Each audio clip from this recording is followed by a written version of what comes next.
c'est le poumon de l'économie nationale. Chaque jour, des milliers de conteneurs de marchandises et d'hommes transitent par le port de Cotonou.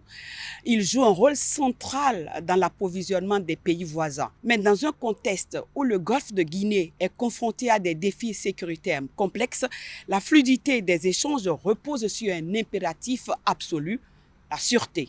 C'est l'art d'être acteur de notre propre sécurité en prévenant les actes illicites, malveillants, intentionnels.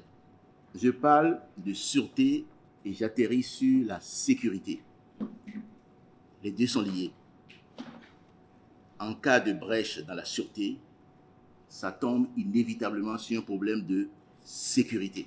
En 2024, le port de Cotonou lançait sa première journée dédiée aux meilleures pratiques. Cette année, la deuxième édition s'inscrit dans un contexte encore plus exigeant. L'objectif reste inchangé, faire de ce hub un modèle de sécurité maritime et environnementale. Les menaces sont multiples.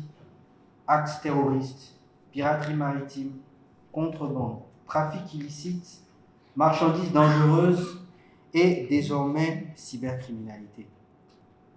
Notre ambition est claire. Faire du port de Cotonou une référence en matière de sûreté portuaire en Afrique de l'Ouest.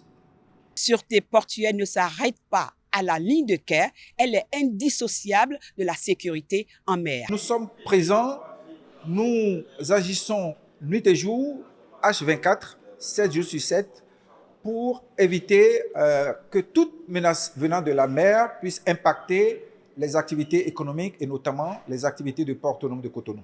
Et c'est la condition pour certaines compagnies maritimes de faire venir leurs navires dans notre pays. Avec 60 ans de métier et plus de 342 milliards de francs CFA de capital social, le port de Cotonou continue sa marche et vise l'excellence. Un port sûr, de qualité et compétitif, c'est la trilogie gagnante pour les prochaines années.